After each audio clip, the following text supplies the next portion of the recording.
नमस्कार दोस्तों, स्वागत है आपका भाई जी डिजिटल मीडिया के इस विशेष प्रोग्राम कमेंट्स ऑन कमेंट्स पर। आज का हमारा विषय है आदिवासी हिंदू हैं या नहीं। ये जो वीडियो हमारा था, हमारे चैनल पर डाला गया था अभी बीते कुछ दिनों पहले। तो इस पर आदिवासी समुदाय के लोगों ने भी अपनी प्रतिक्रियाएं दी और समुदाय से बाहर के जो दूसरे समुदाय से जुड़े हुए लोग हैं उन्होंने भी अपनी प्रतिक्रियाएं कमेंट्स के माध्यम से दी। आज उन्हीं पर हम चर्चा करेंगे। और मैं हूं आपका दोस्त आकाश अग्रवाल और मेरे साथ हैं डॉक्टर उरुक्रम शर्मा। चलिए सर, बात करते हैं अपना जो वीडियो था आदिवासी हिंदू हैं या नहीं, जो आपका टूर था ये झाड़ोल उदयपुर जिले में जो आप गए थे। और इस वीडियो पे काफी लोगों ने अपनी अपनी प्रतिक्रियाएं दी हैं, तो हमारा आज पहला कमेंट हम इस पे बात करेंगे। तो सबसे पहले तो मैं ये चाहूंगा कि आप अपने दर्शकों को कुछ इसके बाद संदर्भ में बताएं कि आपका वो टूर कैसा रहा, और मैं भी जानने का उत्सुक हूँ। आकाश, सबसे पहले तो मेरे आदिवासी दोस्तों को से जय जोहार। और जय जोहार के बगैर मजा नहीं आता जब बात आदिवासी क्षेत्र की जाए। निश्चित रूप से जब बांसवाड़ा डूंगरपुर क्षेत्र के अंदर आदिवासी इलाकों के अंदर मैं और मेरे जो कैमरामैन साथी हैं कुलदीप, उनके साथ गए। हमने बहुत लोगों से बातचीत करी। सांसद राजकुमार रोत से बातचीत की, हम लोगों ने लोगों से बातचीत की, और इंटीरियर गांव जो इलाके हैं उनमें जाके बातचीत की हमने। उसमें महिलाओं के वर्ग भी बहुत सारे थे, पुरुषों से भी हमने बातचीत की। सबके अपना अपना मत है। अभी तक पूरा समग्र रूप से आदिवासी समाज इस स्थिति में नहीं है कि वो एक ही दिशा में एक ही आवाज बुलंद कर सके। एक आपकी बात बीच में काटना चाहूंगा। आदिवासी जो जो कमेंट्स हमारे पास लोगों के आए हैं उनमें एक प्रतिक्रिया आई है कि आप गए तो उदयपुर जिले में है, मंत्री बाबूलाल खराड़ी का जो इलाका है, और लेकिन आप वीडियो में बोल रहे हैं कि ये राजकुमार रोत सांसद है। तो लोग थोड़ा सा भ्रमित है उस चीज को लेके, तो मैं चाहूंगा कि आप उन लोगों को क्लियर करें इस देखिए, बात को सबसे लेकर। बड़ी चीज है, ऐसी बात नहीं है। हम लोगों ने उदयपुर से सटा हुआ इलाका जो आदिवासी क्षेत्र है उसका भी हम लोगों ने दौरा किया। हमने डूंगरपुर का भी किया, हमने बांसवाड़ा का भी किया। इसलिए ये कहना कि हम इस इलाके में से जाडोल वाला, निश्चित रूप से जाडोल जो है उदयपुर के बिल्कुल नजदीक का है, क्योंकि कोटड़ा से बाबूलाल खरांडी आते हैं जो भारतीय जनता पार्टी के हैं और वर्तमान के अंदर कैबिनेट मिनिस्टर भी हैं वो। बिल्कुल। इसलिए ये कहना कि हम लोगों ने खाली वहीं बात करी है। आप देखिए, बांसवाड़ा डूंगरपुर के क्षेत्र में भी जो हम लोगों ने बातचीत करी उसमें भी यही सवाल हमने लोगों से किया था। लोगों ने बेबाकी से जवाब दिया, और निश्चित रूप से जिसको ये कहना था कि हाँ हिंदू नहीं है, जिसको ये कहना था हाँ हिंदू हैं, उनके सबके अपने अपने मत थे। जिसने जो कहा भाईजी डिजिटल मीडिया चैनल के ऊपर उसको यूं क्यों ही प्रसारित किया, उसमें किसी भी तरीके की कोई भी एडिटिंग नहीं की गई है। एक हमारे यूजर हैं जय परमार, जिन्होंने करीब 3 दिन पहले कमेंट्स किया है कि आदिवासी पढ़े लिखे युवाओं से अगर आप बात करोगे तो आपको एक बेहतर जवाब मिलेगा कि आदिवासी हिंदू हैं या नहीं। निश्चित रूप में परमार साहब, आपने जो बात कही है, मैं बहुत जल्दी एक फिर वापस आदिवासी क्षेत्र के दौरे पर आ रहा हूं। वहां आपकी इस बात का विशेष रूप से ध्यान रखा जाएगा, क्योंकि ये तो आपको कहना कि पढ़े लिखे लोगों से बात करना, किसी भी पढ़े लिखे लोगों के या किसी भी कम पढ़े लिखे लोग के ये कोई टैग नहीं लगा होता कि वो एजुकेटेड है या नॉन एजुकेटेड है। लेकिन बुद्धि सब में होती है, सोचने समझने की क्षमता सब में होती है, वो भी सारे वातावरण को समग्र रूप से देखता है। तो निश्चित रूप से ये कहना कि पढ़े लिखे लोगों से बात करी, अनपढ़ से नहीं करी या ग्रामीण परिवेश में करी, तो ये मुझे लगता है कि यह उचित नहीं है। क्योंकि बात तो सबसे की जाती है। वोट डालने का अधिकार भारत की सरकार ने, भारत के संविधान ने हर व्यक्ति को दिया है। संविधान ने मौलिक अधिकार दिए हैं, मौलिक कर्तव्य दिए हैं, अभिव्यक्ति की आजादी दी है। सबको अपनी बात कहने का अधिकार है। खाली पढ़े लिखे लोग ही वोट डालकर सरकार बनाते हैं या नेता को सांसद या विधायक बनाते हैं, ये कहना बेईमानी होगी। क्योंकि जिनके वोट नहीं, आप कह रहे हैं ये बात, तो उनके वोट भी बनते हैं, जिसकी वोटों की दरकार नेताओं को सबसे ज्यादा होती है। अशिक्षा मायने रख सकती है, लेकिन बुजुर्ग लोगों का अनुभव किस धर्म आधार पे, किस पूजा पद्धति पे चला आ रहा है। तो ये जो परमार साहब ने कमेंट्स किया है कि सिर्फ पढ़े लिखे युवाओं से ही बात की जाए, ऐसा क्यों? आप क्या कहना चाहोगे इस बारे में? क्या अनुभव का कोई आधार नहीं हो सकता? नहीं नहीं, जिंदगी में देखिए पढ़ाई लिखाई का अपना महत्व है, मैं उससे कभी इनकार नहीं करूंगा। इंसान को अब दौर बदल रहा है। आदिवासी क्षेत्रों में शिक्षा के प्रति बहुत अच्छी अलग जगाई गई है, और बच्चियां भी अपना 12th पास करने के बाद में नजदीक जहां भी कॉलेज होता है वहां जाके पढ़ने की कोशिश करती हैं। और आप देखिए कि आदिवासी क्षेत्रों की जो बच्चियां हैं वो हर क्षेत्र में परचम फैला रही है। बहुत बच्चियों को आरएएस बनते हुए देखा हमने, आरपीएस बनते हुए देखा। स्पोर्ट्स फील्ड में देखें तो बच्चियां बहुत ज्यादा आगे निकल गई हैं। तो शिक्षा का अपना महत्व है, उससे हम कभी इनकार नहीं कर सकते। और हम तो भाई जी के नाते आपसे इतना सा गुजारिश करेंगे, आप भी शिक्षा के प्रति, यदि कोई बच्चा स्कूल में कॉलेज में जाना नहीं पा रहा है तो ये आपका भी धर्म है, फर्ज है कि उसको उसके पेरेंट्स को तैयार किया जाए, उसके अंदर मोटिवेट किया जाए और उनको शिक्षा की उचित व्यवस्था कराई जाए। यदि वो शिक्षा को का जो खर्चा है उठाने में असमर्थ है तो आप लोग भी एक गांव-गांव के अंदर एक ग्रुप्स बना सकते हैं। उस ग्रुप के जरिए जिन बच्चों को फीस की दिक्कत आ रही है उनके लिए आप एक डोनेट कैंपेन चला सकते हैं। जिस तरीके से अक्षय कुमार ने शहीदों के परिजनों के लिए एक ऐप बनाया और ऐप के जरिए वो जिसको जितना चंदा देना है वो दे दें उसमें, ताकि शहीदों के परिजनों को पैसा दिया जा सके। इस तरीके का प्रयोग किया जा सकता है, निश्चित रूप से बहुत लाभकारी प्रयोग होगा वो। हाँ, हमारे दूसरे यूजर हैं मांगी राम गरासिया, और वो लिखते हैं कि राम जी का प्रसार करने गए हो क्या पत्रकार महोदय साहब? बीजेपी की ओर से ऐसा प्रतीत होता है कि आपको पैसे मिले हैं। तो इस बारे में आप गरासिया साहब को क्या जवाब देंगे? देखिए गरासिया साहब, पहले तो सबसे बड़ा आपको बहुत बहुत नमस्कार कि आपने बात करी राम की। और दूसरी बात आपने करी कि क्या बीजेपी के हम लोग हैं। तो पहली बात तो आपको बताऊं मैं कि जर्नलिस्ट सिर्फ जर्नलिस्ट होता है और उसके लिए कोई पॉलिटिकल पार्टीज मायने नहीं रखती है, ना कभी मायने रखती है। यदि कोई जर्नलिस्ट किसी पॉलिटिकल पार्टी से बंध गया, बायस होके काम कर रहा है, तो वो पॉलिटिकल रूप से उसका एजेंट कहलाता है, वो जर्नलिस्ट नहीं कहलाता है। और मुझे खुशी है इस बात की कि मैं पिछले 30 साल से जर्नलिस्ट हूं और 30 साल में लगभग 10.5 साल का पीरियड मैंने दैनिक भास्कर में एज ए स्पेशल कॉरेस्पोंडेंट गुजारा है और बहुत लंबे समय तक राजस्थान पत्रिका का मैं राज्य संपादक भी रहा हूं। और एक नहीं, कई प्रांतों का, जिनके अंदर मुंबई भी शामिल है, महाराष्ट्र, उत्तर प्रदेश भी शामिल है। मैं एडिटर भी बहुत रहा हूं। मैंने 3 मूवीज में भी काम किया है। उसके अलावा मैंने बहुत सारे शॉर्ट मूवीज में भी किया है। मैंने उसके अलावा स्क्रिप्ट भी लिखी है। मैंने मोटिवेशनल स्पीकर के तौर पे भी मैं अपना दिया है। मैंने आरजे एफएम जो 92.7 बिग एफएम पे, उस पे एज ए एक्सपर्ट भी मैं मेरे लाइव शोज किए हैं। इसलिए ये कहना कि हम लोग किसी पार्टी से जुड़े हैं मुझे अच्छा नहीं लग रहा है, इसलिए मैंने आपको इतनी बात बताई है। दूसरी बात, आपके सवाल का जवाब कि आप राम का प्रसार करने उतरे हैं, तो दोस्त ये बता देता हूं, सबके मानने और सबके नहीं मानने वाला विषय है। राम किसके आराध्य हैं और राम किस को कौन आराध्य मानता है और कौन नहीं मानता है, ये व्यक्तिगत बात होती है, क्योंकि ये धर्म से जुड़ा मुद्दा होता है। रही राम के बात के प्रचार और प्रसार की, तो राम को प्रचार और प्रसार की आवश्यकता ही नहीं है। आदिकाल से राम मर्यादा पुरुषोत्तम है। राम ने जो सिद्धांत, राम ने जो वैचारिक जीवन, राम ने जो जीवन शैली, राम ने जो एक सत्य पर चलने का रास्ता जो बताया है, वो युगों युगों से भारत देश ही नहीं बल्कि भारत के बाहर भी जो देश हैं उनके अंदर उसका अनुसरण किया जाता है। राम एक चरित्र है और वो चरित्र का पालन सबको करना चाहिए। विपरीत परिस्थितियां भी आई। राम जब राजा थे और उनके पिता ने उन्हें साफ तौर पे कह दिया कि आपको वनवास जाना है, 1 सेकंड भी नहीं लगाया उन्होंने। वो वहां से राजकाज छोड़ दिया उन्होंने और वनवास पे निकल गए। वनवास के दौरान उनके पूरा जिस इलाके में से वनवास कर रहे थे, वो जंगल में जा रहे थे, तो वो वहां उनके मामा चाचा रिलेशन में जितने थे सब राजा महाराजा थे, क्योंकि अयोध्या का राजा तो अपने आप में बड़ा और भगवान दशरथ का जो पुत्र है वो तो कैसे कमजोर हो सकता है। ऐसी स्थिति में उन्होंने किसी की सेवा नहीं ली। उन्होंने किसको पकड़ा? जो समाज का वो तबका जो पिछड़ा था, समाज का वो तबका जिसकी उपेक्षा की जाती थी, समाज का वो तबका जिसमें ताकत थी लेकिन ताकत का एहसास नहीं था, उसको उसकी ताकत का एहसास कराया। वो उन लोगों के साथ गए। उन्होंने आदिवासी क्षेत्र के जो लोग थे उन्हें अपना दोस्त बनाया और उनके दम पर उन्होंने लंका फतेह करी। इसलिए राम एक चरित्र है, उनको किसी प्रचार और प्रसार की आवश्यकता नहीं है। जरूरत है कि आप राम के उस चरित्र को पालन करते हैं या नहीं, ये आपका व्यक्तिगत मत है।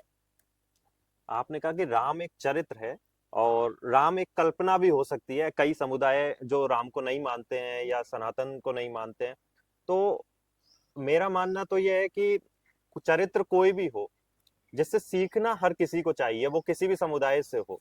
आप क्या कहोगे सर इस बारे में? पहली बात तो आकाश, जो आपने कही ना कि कुछ लोग कहते हैं राम कल्पना है,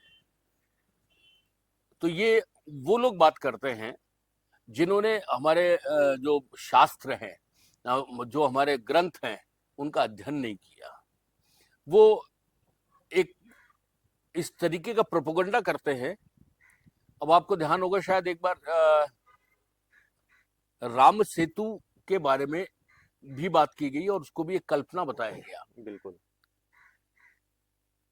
तो जो इसको कल्पना कहते हैं, फिर सुप्रीम कोर्ट ने साफ तौर पे कहा ना कि अयोध्या में ही राम का जन्म हुआ था, वही जन्मभूमि है। तो सुप्रीम कोर्ट ने फैसला तमाम सबूतों के आधार पे किया है। इसलिए कहना कि राम, कृष्ण या दूसरे जो बौद्ध है या हमारे सिख समुदाय के जो गुरु हैं सारे, या ईसाई समुदाय के हैं, ये कल्पनाएं हैं, तो मैं इससे कतई सहमत नहीं हूँ। इनका सबका एक वजूद रहा है और सब अपने अपने विचारधारा के अनुसार सबका अनुसरण करते हैं और उसको ढालते हैं कि उस सभी ने सत्य का मार्ग बताया है, इंसानियत का मार्ग बताया है, मानवता का मार्ग बताया है, और सत्य मार्ग पर चल के ही आप अपने पथ पर चल सकें, यही सबने शिक्षा दी है। एक हमारे यूजर हैं रोत 2818, इनका यूजर आईडी है। ये लिखते हैं कि पत्रकार महोदय, आपका सवाल ही गलत है। एक जो सवाल आपने पूछा था वहाँ के लोगों से कि आदिवासी समुदाय में लोग आजकल मन मर्जी शादी कर रहे हैं, तो वो कह रहे हैं कि भाई ये तो हर समाज में हो रहा है। तो इस पे आप क्या प्रतिक्रिया दो? नहीं, देखिए, मेरा जो सवाल था शायद आप समझ नहीं पाए, 2828, उसमें सीधा सा ये था कि आदिवासियों में एक से अधिक विवाह करने की अनुमति है। ये उनका एक परंपरा है और उनकी ये एक संस्कृति का हिस्सा भी जो है। मंत्री बाबूलाल खराड़ी हैं, उन्होंने भी एक से ज्यादा शादी बिल्कुल करी है। बिल्कुल बिल्कुल। तो ये वहां होता आया है, इसलिए इसको कोई भी आप चैलेंज भी नहीं कर सकते, ना कोई चैलेंज कर रहे हैं। लेकिन समय के साथ अब बदलाव आया है, क्योंकि देखिए, जब मैं आदिवासी क्षेत्र में लोगों से बातचीत कर रहा था, तो उन्होंने साफ तौर पे इसका विरोध किया कि देखिए, एक से अधिक से शादी होगी, उनसे संतान होगी, गरीबी वैसे ही होती है, और जो संपत्ति होती है छोटी मोटी, उसमें भी इतने टुकड़े के बंटवारा हो जाता है, तो किसी के पास कुछ नहीं आता, लिहाजा गरीबी से और गरीबी की ओर गरीबी बढ़ आता है। जाती लेकिन अब जब से शिक्षा का प्रचार प्रसार हुआ है, सरकार की योजनाएं पहुंची है, लोगों ने अपने समूह बना के उसके फायदे उठाने शुरू किए हैं, लोगों में अब एक अवेयरनेस आई है, उसको आप नकार नहीं सकते हो। और आदिवासी क्षेत्रों के अंदर भी इसमें बहुत अच्छे परिणाम देखने को मिल रहे हैं। जब हमने लोगों से बातचीत की, उन्होंने साफ तौर पे कहा कि एक से अधिक विवाह जो है वो नहीं करना चाहिए, और हमारी संतानें या हम जो अपना एजुकेशन ले रहे हैं, उनको भी ऐसी अनुमति नहीं देंगे, और उनको यही प्रेरित करेंगे कि हमें इस तरीके की चीजों से बचना चाहिए। एक यूजर हैं हमारे, जो लिखते हैं, ये हैं कांतिलाल जी, कांतिलाल 2952। ये लिखते हैं कि आदिवासी समाज में बकरा और दारू चढ़ाया जाता है, देवी देवताओं को सनातन में थोड़ी ना चढ़ाया जाता है। देखिए, 2952 कांतिलाल जी, किसको क्या चढ़ाना है, क्या नहीं चढ़ाना। दूसरी चीज, इस रिलीजन में ये होता है, इसमें ये होता है, ये सब लोगों की विचारधारा, मान्यताएं, आस्था और विश्वास का एक विषय है। जिसको जो करना है करे। भाई डिजिटल मीडिया इसकी किसी की आस्था और उसके बीच में ना बोलता, ना कभी बोलेगा। जिसका मन करता है कि ईश्वर को कैसे राजी करना है, वो करे, लेकिन कानून में जो चीज गलत है, कानून जिसकी अनुमति नहीं देता, यदि वो करता है तो कानून अपना काम करता है। हमारे धर्म ग्रंथों में जो सनातन धर्म है, मुस्लिम धर्म है, तो हर समुदाय के जो बड़े देवी देवता हुए हैं, जो इष्ट हुए हैं, तो उन सबसे आदिवासी समुदाय का संबंध रहा है। वो कहते हैं कि इंसान सबसे पहले आदिवासी ही तो था। तो कहीं ना कहीं ये राजनीतिक वातावरण बना या जो भी चीजें हुई, तो धर्म इतने अलग हो गए। देखिए आकाश, सबसे बड़ी चीज जो आपने कहा, निश्चित रूप से हम सब आदिवासी थे। समय के साथ, सोच समझ के साथ में जो बदलाव होते गए, उससे व्यक्ति को सोचने समझने की शक्ति दी, विकास का रास्ता खुला, उसे समझ में आने लगा, और फिर उसने उसी हिसाब से अपना आगे के रास्ते तय किए हैं। मैं आपको बताऊं आकाश, मैं वहां मिला एक व्यक्ति से, उसकी बच्ची उप सरपंच है, आदिवासी बच्ची उप सरपंच है, और उस बच्ची ने बीएड कर रखा है। हम्म। उनके 3 बच्चियां और हैं, तीनों बच्चियां भी वेल क्वालिफाइड है।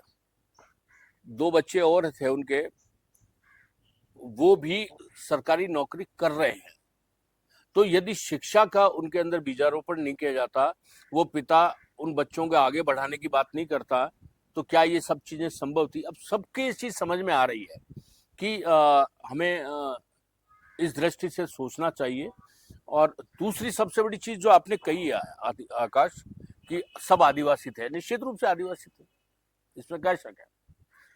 लेकिन भारत की संस्कृति और भारत की शैली में प्रकृति पूजन तो शुरू से ही शामिल है। हाँ, क्योंकि हमारे अधिकतर यूजर्स जो हैं जिन्होंने कमेंट्स किया है, उन्होंने यही कहा है कि हम तो प्रकृति पूजक हैं। निश्चित रूप से प्रकृति की पूजा तो हमारे शास्त्रों में सनातन भी में भी है। सब में है। आप देखिए, और हम भारत। लोग पीपल की हाँ। पेड़ की पूजा करते हैं, हम बरगद के पेड़ की पूजा करते हैं, हम आंवले के पेड़ की पूजा करते हैं। हर घर में तुलसी का पौधा मिलता है। हम किसी पेड़ को, हरे पेड़ को नहीं काटते हैं। हम शाम के बाद में पेड़ के अंदर पानी देना भी उचित नहीं समझते। हम जो समय समय पर जो चीजें आती है, उसमें हम हमारे पेड़ों को आराध्य मानकर ही पूजा करते हैं। राजस्थान के अंदर तो आप देखिए, विश्नोई समाज पेड़ के लिए बहुत बड़े बड़े आंदोलन कर चुका है। और किसी भी स्थिति के अंदर जीव और जंतु और प्रकृति को छेड़छाड़ कोई करता है तो वो उनके लिए ऐसा ही नहीं होता है। और आदिवासी समाज की बात करते हैं तो जल, जंगल और जमीन, ये तीनों चीजें आ गई। जहां जंगल आ गया, जल भी प्रकृति है। जल के बिना किसका काम चल सकता है बताइए? बिल्कुल। क्योंकि यदि आकाश से भी जल आ रहा है तो प्रकृति का हिस्सा है, उसका संग्रहण कर रहे हैं हम, वो प्रकृति का हिस्सा है एक। तो जंगल, जंगल में पेड़ पौधे होते हैं, हमें उनकी रक्षा करनी है। आज अब देखिए, आप जितनी भी रामायण काल में आपको लेके जाता हूं मैं, तो आपको समझ में आ जाएगी बात। जब लक्ष्मण जी मूर्छित हो गए और वैद्य को बुलाया गया, और वैद्य ने कहा कि संजीवनी बूटी की तुरंत जरूरत है, और इतने समय में संजीवनी बूटी आ गई तो ये इनको वापस प्राण मिल जाएंगे। हनुमान जी ने को वायु शक्ति और पवन वेग कहते हैं, और वो उनको शक्ति प्राप्त है। तो वो गए और पूरा का पूरा पहाड़ी उठाकर लिया है, क्योंकि उनको पता ही नहीं, पहचान नहीं पा रहे संजीवनी बूटी कौन सी है। उस संजीवनी बूटी से उस मूर्छित लक्ष्मण को उन्होंने प्राण दिए। तो प्रकृति का ही एक हिस्सा था ना वो। तो निश्चित रूप से हम सब प्रकृति के उपासक हैं, और प्रकृति के उपासक हमेशा रहेंगे। प्रकृति है तो हम सब है, अन्यथा हमारा जीवन बेकार है, निर्मूल है। एक जो हमारा ये वीडियो था, इसमें अधिकतर लोगों से आपने बातें करी। इसमें एक बच्ची थी मंजू खोकरिया, जो हमारे, है ना, जिनसे आपने बात करी। तो एक वही एक रिव्यू था उस वीडियो के अंदर कि जिसमें आदिवासी हिंदू नहीं है, उसने बोला मंजू। और अधिकतर लोग उसी का समर्थन कमेंट्स में कर रहे हैं कि नहीं, आदिवासी हिंदू नहीं। तो बाबूलाल खराड़ी जो बीजेपी में है, और राजकुमार रोध जो आदिवासी समुदाय का अलग से नेतृत्व कर रहे हैं भारत आदिवासी पार्टी बना के, तो दोनों की विचारधाराओं में इतना अंतर देखने को मिलता है। तो ऐसे क्या ऐसे आदिवासी समुदाय एकजुट हो पाएगा? नहीं, देखिए, बाबूलाल खराड़ी की जब बात कर रहे हैं भारतीय जनता पार्टी के, वो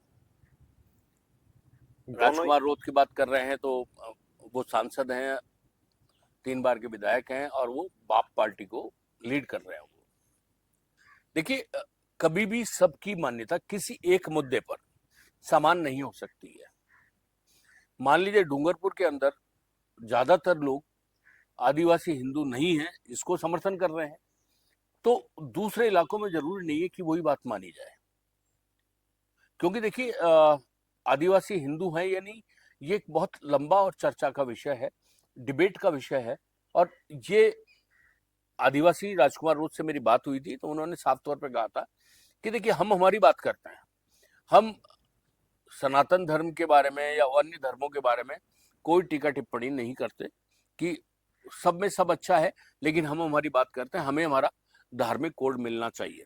ये तो केंद्र सरकार के हाथ में है कि वो संविधान के अंदर संशोधन करके उनको इसकी मान्यता देता है नहीं, उनको धार्मिक कोड अलग से देता है नहीं।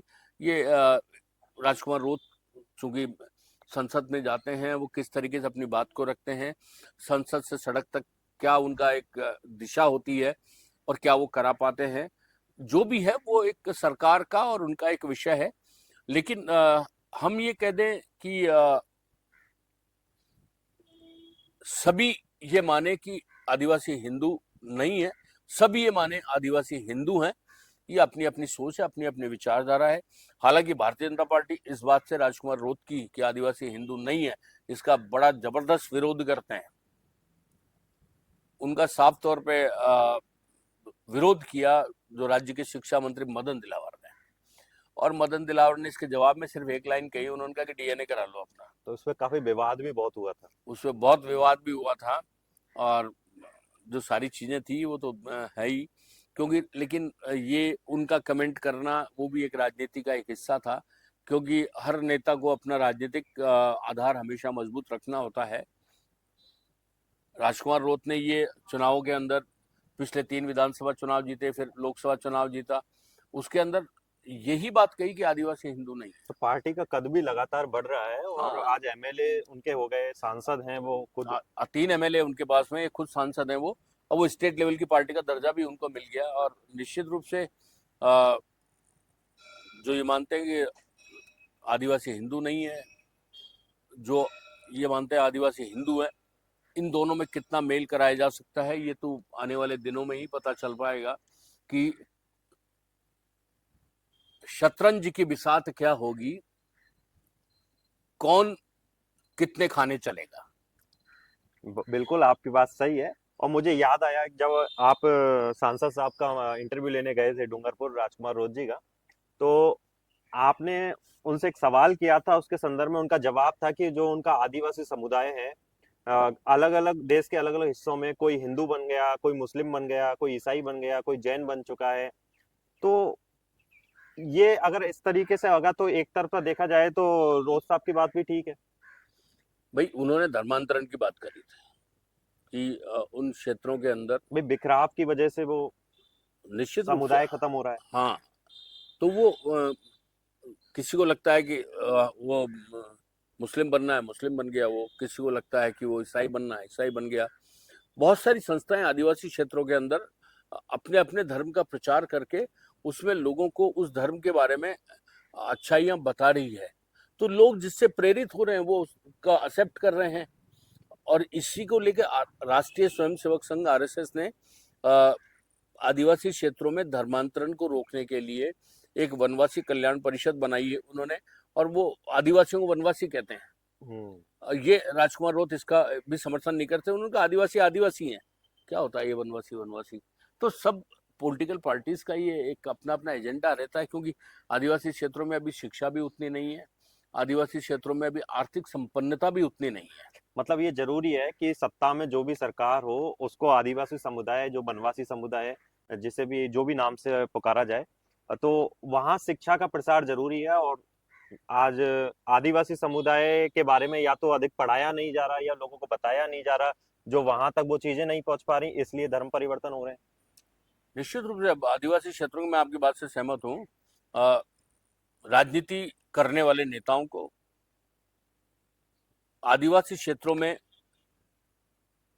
उच्चतर शिक्षा, टेक्निकल शिक्षा और स्किल डेवलपमेंट, इस तरीके की चीजों पर काम करना चाहिए, सरकार से लड़ना चाहिए कि वो उनके एरियाज के अंदर इंजीनियरिंग कॉलेज खोलें, उनके एरिया में मेडिकल कॉलेज खोलें, उनके एरिया में स्किल डेवलपमेंट के बड़े बड़े प्रोजेक्ट्स को शुरुआत करवाएं, और ये होने पर वहां उस एरिया में रोजगार के अवसर मिलेंगे।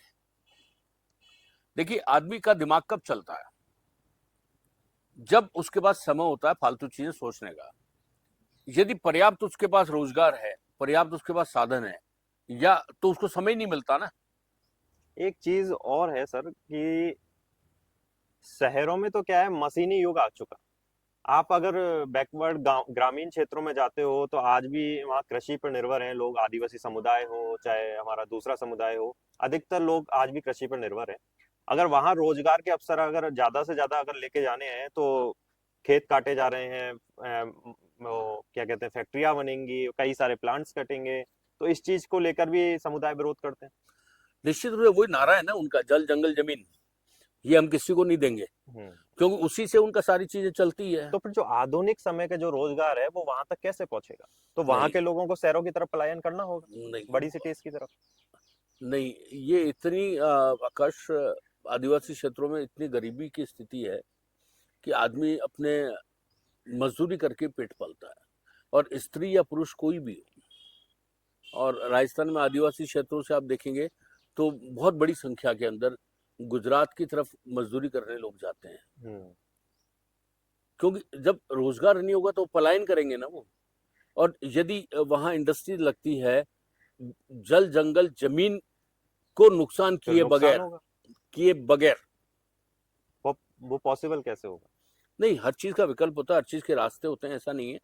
आ, वो ध्यान में रखते हुए आप करते हैं तो निश्चित रूप से जब लोगों को रोजगार मिलेगा तो पलायन नहीं होगा, और उनकी आर्थिक स्थिति सुधरेगी। उनकी आर्थिक स्थिति सुधरेगी तो देश के विकास में भी वृद्धि होगी।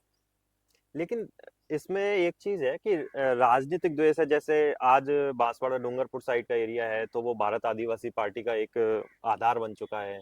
आप दूसरे क्षेत्र में जाते हो तो वहाँ भारतीय जनता पार्टी का आधार है, किसी जगह कांग्रेस का आधार है। तो कई बार क्या होता है कि राजनीतिक द्वेष के चलते भी जो नेता हैं या सत्ता में बैठी सरकार है वो ये नहीं देखते, अरे यार वहां तो दूसरी पार्टी की सरकार है तो वहां क्यों काम कराएं, उनको तो वोट उसको मिल जाएगा, वो क्रेडिट ले जाएगा। तो ये चीजें आपको लगता है कि ये खत्म होनी चाहिए? देखिए, पहली चीज तो ये कि ये हो रहा है भी सत्य है, इसको नकार नहीं सकते। किसी भी दल की कोई भी सरकार आई हो, वो अपने जो निर्वाचित क्षेत्र हैं उस पर ज्यादा फोकस करती हैं। जो जिन क्षेत्रों में उनकी पार्टी के कैंडिडेट्स हारते हैं उसकी तरफ बिल्कुल ध्यान नहीं देती। ये सत्य है, इसको नकार नहीं सकते आप। दूसरी बात, जिन क्षेत्रों में विकास नहीं कराया जाता, जो अपोजिशंस के होते हैं, उसमें उस क्षेत्र के नेता को आगे आना चाहिए। परफेक्ट नहीं है, गलत वोट दे दिया आपने, अपने गलत व्यक्ति को चुन लिया, आपके क्षेत्र में डेवलपमेंट नहीं हुआ। नहीं। और 5 साल बाद जब दोबारा वोट मांगने वो जाता है तो लोग उससे पूछते हैं, हिसाब लेते हैं कि भैया आपने ये वादे किए थे, ये पूरे नहीं हुए। तब वो कहता है कि सरकार हमारी नहीं थी। फिर लोग के समझ में आता है कि जिसका रुख चल रहा है उधर वो जाते हैं। तो मुझे थोड़ी इसके बारे में जानकारी कम है कि जैसे एक सांसद कोटे में भी कुछ फंड मिलता है अपने क्षेत्र में विकास करने के लिए, चाहे विधायक फंड हो, तो पार्टी फंड तो खर्च होता ही है ना। देखिए, वो इतना बड़ा फंड नहीं होता कि पूरे एक संसदीय क्षेत्र के अंदर सारा काम करा दे। उसके लिए मतलब आपको सत्ता में जो सरकार है उसकी जरूरत पड़ेगी ही पड़ेगी बिल्कुल अलग से। बिल्कुल बिल्कुल। और वो सांसद कोटे का या विधायक कोटे का जो राशि होती है उसको डायरेक्ट खर्च नहीं कर सकते। तो फिर उसका किस तरीके से वो यूज? उसके लिए कलेक्टर के थ्रू वो सारा खर्चा किया जाता है। उसमें लिस्ट दी जाती है कि ये 5 लाख रुपए मेरे इस सड़क के लिए, 3 लाख रुपए मेरे पानी के इसके लिए, ये इन एरिया में आपको खर्च करना है। क्योंकि ब्यूरोक्रेसी भी सरकार से चलती है। अब ये भी देखिए आप, जो काम सत्ता पक्ष के क्षेत्रों के अंदर, तो कहने का मतलब चला तो सरकार ही रही है। चला तो सरकार ही रही। खैर जो भी हो, आदिवासी हिंदू है या नहीं, यह विषय बहुत एक संवेदनशील है और विचाराधीन रहेगा, और इस पर कोई सटीक प्रतिक्रिया देना बड़ा कठिन काम है। हमारे लिए मानवता ही एक सबसे बड़ा धर्म होना चाहिए, और हम अगर इन विषयों पे नहीं पढ़ें और इन विषयों को लेके अगर द्वेष ना रखें एक दूसरे से, तो ही इस देश का विकास संभव है। लेकिन आकाश, इसमें सबसे बड़ी चीज क्या है, मैं आपको तो बताता हूँ। जो ये कहते हैं ना आदिवासी हिंदू नहीं है, आप इसकी गहराई में जाइए। इनका साफ तौर पे कहना है कि इनके रीति रिवाज अलग, इनकी परंपराएं अलग, इनके पूजा पद्धति अलग, इनके जो देवता हैं वो अलग, उनका मैच हिंदू धर्म से नहीं होता, ऐसा उनका मानना है। तो मेरा ये मानना है और मेरा ये कहना है, जिसकी जैसी आस्था वैसा वो माने और वैसा वो पूजे। क्योंकि ये सत्य है कि एक्स धर्म, वाई धर्म, जेड धर्म, ये धर्म, वो धर्म, जितने भी धर्म है, लेकिन इन सबका सार एक है। सबका सार एक ही। उससे आप इनकार नहीं कर सकते। कोई भी पथ से भ्रमित होने की आपको राह नहीं दिखाता। कोई भी आपको गलत तरीके से जो है अर्थोपार्जन करने की परमिशन नहीं देता। कोई भी किसी को दुखी और कष्ट तकलीफ देने का रास्ता नहीं बताता। कोई भी धर्म ये नहीं कहता कि किसी को आप तकलीफ दो। वो यही कहता है परमार्थ करो। जो कष्ट में है उसको कष्ट से बाहर निकालने का रास्ता दिखाओ।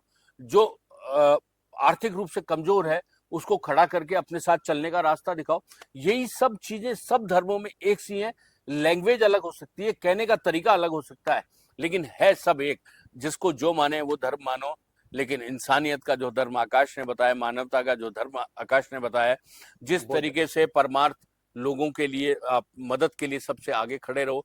किसी को तकलीफ है तो आप ये बताओ कि तकलीफ के अंदर आप उसकी समय पर मदद कर देते हैं, तो आपसे बड़ा कोई भी उसके लिए नहीं हो सकता। तय आपको करना है, अपने विचार से तय करना है। जिसको जो करना है स्वतंत्र है, जो होना है वो सब ठीक है। लेकिन सबसे बड़ी चीज ये है, आदिवासी हिंदू हैं या नहीं, आदिवासी हिंदू हैं क्या है क्या नहीं, ये एक बहुत बड़ा विषय है। लेकिन ये तय है, आदिवासी हिंदुस्तानी है। बिल्कुल, मैं सर की बात से बिल्कुल सहमत हूँ और हम सबका दिल हिंदुस्तानी है। और आज का विशेष प्रोग्राम कमेंट्स ऑन कमेंट्स हम यहीं समाप्त करते हैं। अगली बार अगले हफ्ते फिर एक नए विषय के साथ आपसे चर्चा होगी, यूजर्स के कमेंट्स पर बात होगी। इसके लिए आप हमारे वीडियोस पर कमेंट सेक्शन में अपनी प्रतिक्रियाएं भेजें, जिन्हें हम अगले एपिसोड में शामिल कर सकें। तब तक के लिए नमस्कार।